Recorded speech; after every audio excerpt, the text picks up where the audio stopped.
hope all y'all are having a blessed day. I have been away for a little bit. We are here with our next little project, and it is Quilt As You Go, Wonky Log Cabin, and I'm doing mine in all Kaffe Fassett fabrics. Here is the first block. And it is all wonky, and I absolutely love these fabrics. They're just fantastic. And I am featuring 20 different fabrics on the back. It's going to be absolutely crazy. There's another block. So if you want to join me and come sew along with me with this Quilt As You Go Wonky Log Cabin, let's get into it. I am going to go over our list of supplies for this project. I am making 20 block, 4 by 5 block layout. The finished blocks will be approximately 10 inches square, a little over or under, and I'm fine with that. I don't lock myself into making a quilt that is exactly X by Y. I make a quilt that my heart wants to make, and it is whatever size it is, and I'm very happy with that. What we have here are 20 background squares that are approximately 12.5-ish, 13-inch square. And we want the excess so that we have enough excess material to do the connections when we join our blocks together. They are all different, so you can cut whatever backing you like. If you want it to be all uniform, you can do that. If you want it to be solid, you can do that. But I chose to make a two-sided quilt with all sorts of different fun, look at that, fun, elaborate, man, look at the eyes that would make. Oh. I wanted a fun, elaborate backing, and I'm guessing that this is going to be a small lap quilt or a baby quilt. Look at these watermelons, aren't they cool? I am using, this is the only fabric that I'm using that is not from Kaffe Fassett or Free Spirit. This is Fairy Frost from, I believe it's Michael Miller.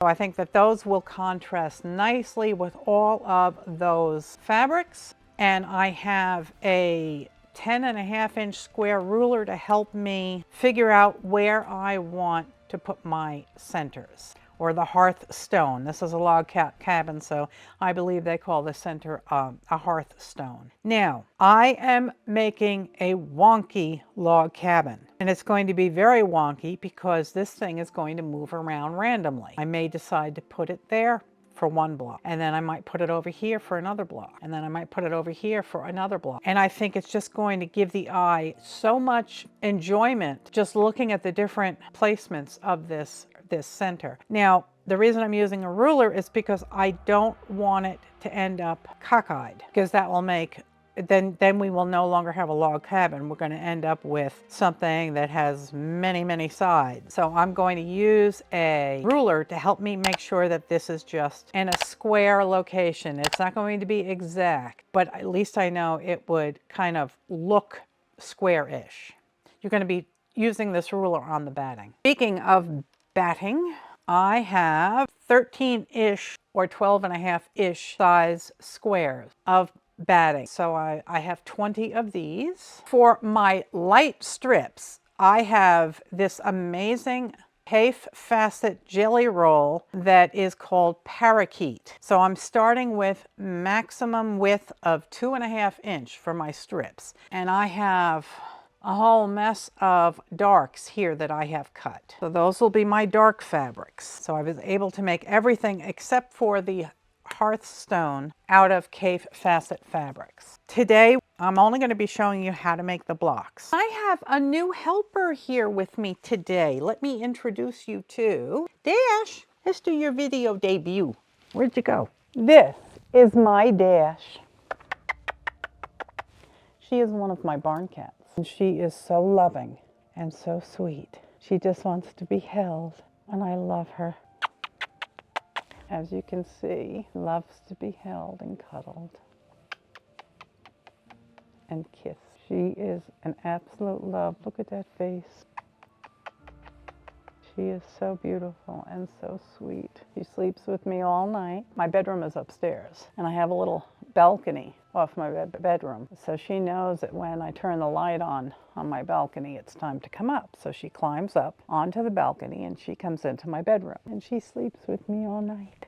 And she makes biscuits all over my bed. And she has extremely sharp claws because she's an outdoor kitty. So them biscuits, it's like putting a piece of razor wire in a blender. So that is Dash. Today, we are going to make blocks. In the next video, we are going to join them. And then in the next video after that, we are going to be putting on a fancy border. And this is all Quilt As You Go. There is our backing. And now I'm going to take my batting and I am going to just use my handy dandy. This is a leather seam roller. It's very heavy, but I use it because it's very, very heavy and it works nicely. So what I'm doing is I'm just giving me a visual of where the center of the backing is. So we're putting our backing face down. The ruler comes into play at this point. I know that the center is here, and I know that I want this to be a 10-inch square. And that leaves plenty of excess because this is 10.5. And I just wanted to have a sense of straightness because I don't, like I said, I don't want this to end up being cockeyed because then we'll end up with more than 4 sides and it will no longer be a log cabin. It'll be hexadoca octagonal. So I just wanted to have a basic understanding of where I wanted this square. And I think for the beginning, I will start there. You could also draw lines on your batting if you prefer. I am going to be starting on this side and I'm going to be working in this direction. I'm going to be working clockwise. We're going to have 2 sides that are light and 2 sides that are dark. I'm going to take, let's see, we'll start with the dark strips. And the first square I want to be square, so square seams. So I'm going to sew it on like this, 1/4-inch seam, and then I'm going to cut off the excess. And then I'm going to do another piece, 1/4-inch seam, cut off the excess, and then do the light. And once we finish with that, then the wonkiness will start. I am using my 1/4-inch foot, so I'm going to fold it straight like that with a pair of scissors and cut it, and now flip it. Get my handy dandy seam roller that just, look at that. It's like you took an iron to it. This thing is fantastic and I got it on Temu and it wasn't expensive. You can go see the haul video. And the haul video will actually have a link for it. So now we're going to rotate this and we're going to pick another one. Ooh, oh, Kate, you do me. Look at that. We're just going to take this piece and we're going to line it up with the edge of this to here. My stitch length is 2.5 millimeter. Not that it's all that important. You do you. If you like to have smaller, you can have smaller. I don't foresee a reason why we would have to have longer or shorter stitches. 2.5 is my happy place. Flippity-doo-dah. And let's see, look at that. We can even iron out that crease. There is our first 2 pieces. Now we're going to move over to the light. And I'm laying it right like that. Flip and seam roll. And then after this, we're going to get wonky. If your machine sounds like a machine gun, probably time to oil it. It's also probably time to change the needle. Now, if you like straightness, you can leave it like this and continue working nice and straight. Now I'm going to go like that, and you don't have to pull this out. You can, of course. Pulling this up is not all that difficult. You can just use your scissors and cut away at the excess if it's bothering you. I'm not going to worry about it because in the grand scheme of things, it's not gonna make the quilt unusable in my happy opinion. And now I'm going to cut this.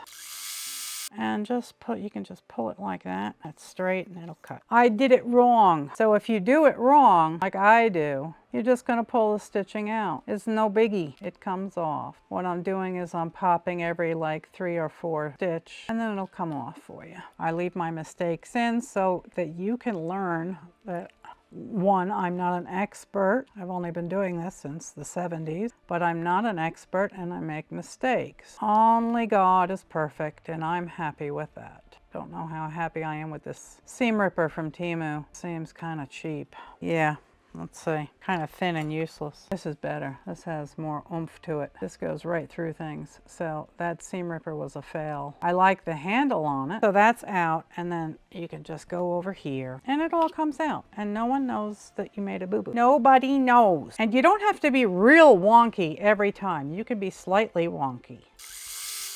And if you decide that you don't want your first round to be perfectly square, it doesn't have to be. So if you just have your hearth square, that may be enough for you, and that's fine.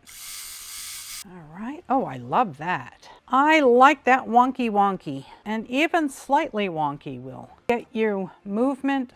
And I'm going to stop here. We have to remember, because I'm merrily sewing to the edge here, we have to remember that we're only making a 10-inch square. So maybe what I need to do is trim down my batting squares, because I can see myself just playing with all this fabric and having a grand time, and then realizing that I've sewn all the way to the edge and now I have a problem. I am coming back, and like I said, I've only been doing this since the 70s. I'm not an expert, and I'm certainly not an expert in Quilt As You Go, and I feel like I am learning along with you, and I think that my excitement with learning how to do all sorts of different Quilt As You Go methods is going to excite you and make you want to try this. I'm leaving in my mistakes, and you are learning along with me, because if you were to go and do this on your own and hit a snag, then you're going to think that you've failed when you haven't. As the Quilting Marine says, it's only fabric and it's only thread.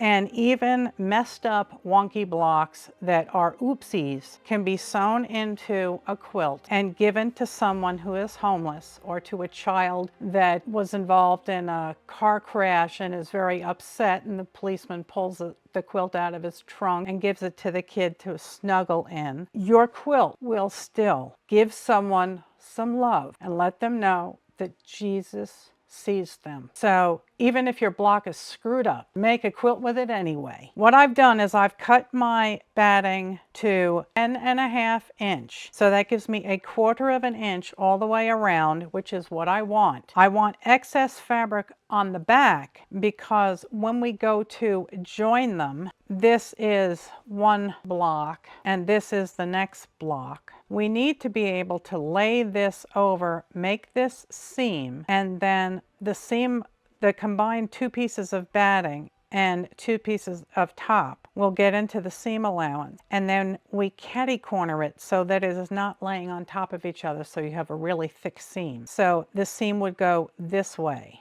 and then when you have all this excess fabric and here's your seam, you're going to have your other backing from your other block next to it sewn down here. So here's my seam, and the seam allowance is going to be right here, and it's going to be real thick and bulky. So to counter that, you offset the backing seam, and on the front it just looks like another line of stitching, and you can see how nice this looks from the back. So these blocks go really quick. What you're going to do is you're going to go to about 1 inch away, I think 1 inch, maybe 1.5 inches. And again, you can take a fabric marker that will come out. You can mark, I'm going to say 1.5 inches.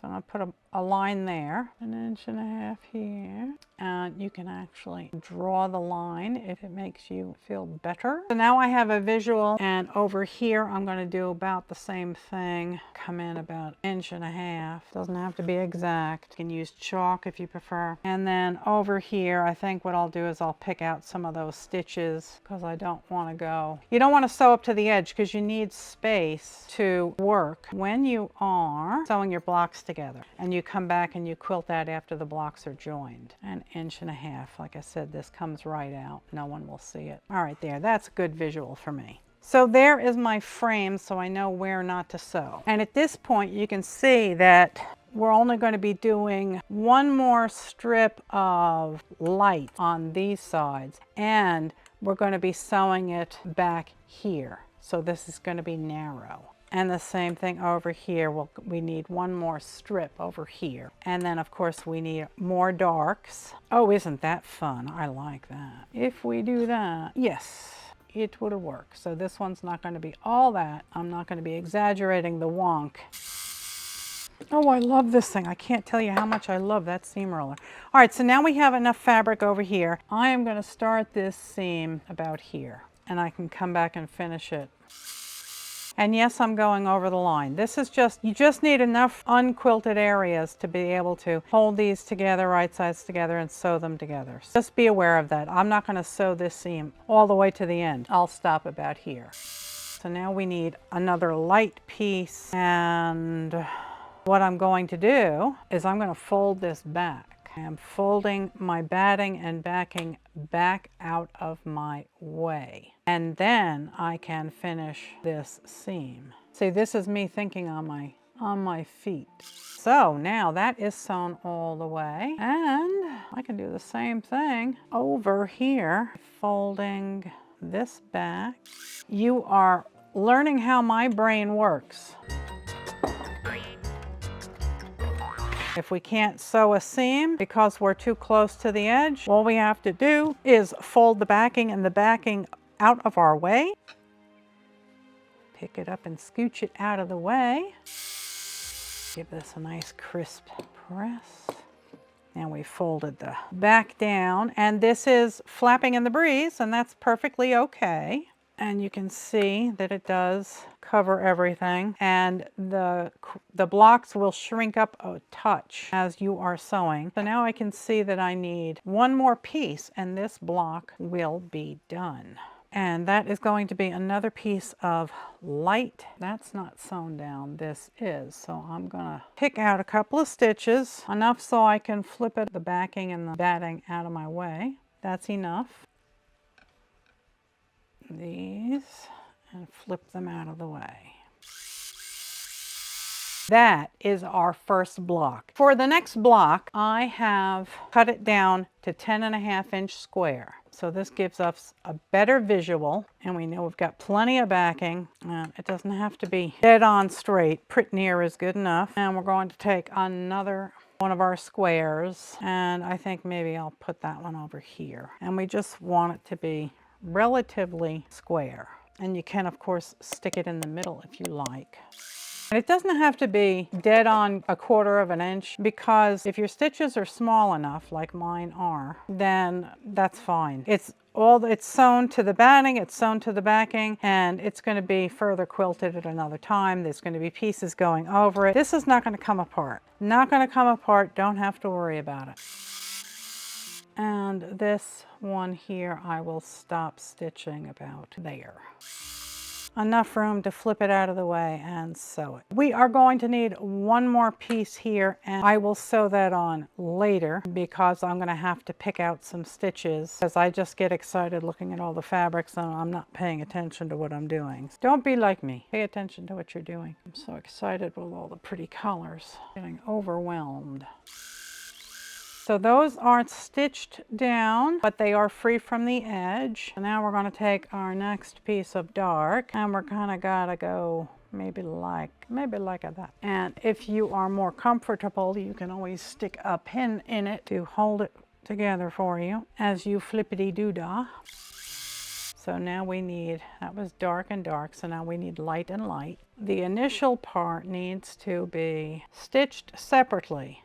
Then I can stitch here. So I'm just going to fold this back and start my seam, and I'm going to cut, and that is plenty of space. Now we need another light over here, and ooh, I think my favorite color combination is pink and orange. I do like that. This will start, and you can see I'm not even worrying about trimming these things off because you're never going to see it. You'll never see it. Not going to happen. But if it's really bothering you, you can trim it out. I'm not concerned about it. I want to have fun playing with all these pretty fabric. And I'm going to start this seam like so. Flippity-doo-dah. And sew. How best do I want to do this? I think I will sew down here first. All right, flip that out of the way and sew this. one more thin piece of light over here. And now we have one more light to do over here. I kind of like that. A couple of pins in it. And that's more than enough room. And that is enough for that edge. So now we need one more dark. So if this piece, yeah, that piece is big enough and that'll finish it. Right, let's see. Yep, that's a wonderful thing. So let's get this pinned. I'll sew the beginning. And when you do start and stop, just sew over your last few stitches. And I think what I'm going to do is the opposite direction and sew up to this. So that is what you do.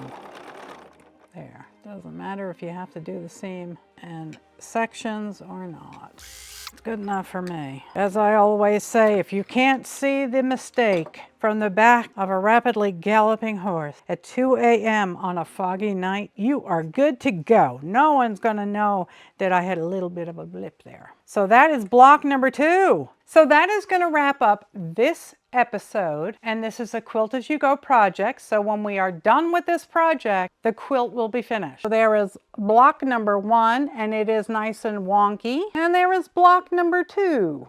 Again, nice and wonky. To wrap it up, what we've done is we have cut our backing fabric down to about 12.5-ish inches square. We've cut our batting to 10.5 inch, and we have to be careful not to trim any of that off because we need that for our seam allowance. Don't trim your block. And as far as your strips, you're using light fabrics and dark fabrics, and you're using a contrasting hearthstone for the center, and I'm using Fairy Frost Yellow. You have to be careful about staying about inch and a half away from the edge of your batting. You don't want to sew down through your batting any more than an inch and a half from the edge of the batting, because you need room to turn and you need room to be able to do your seam allowances. When we come back, we will be sewing and joining our blocks together, and I will show you how to do that. And then we'll be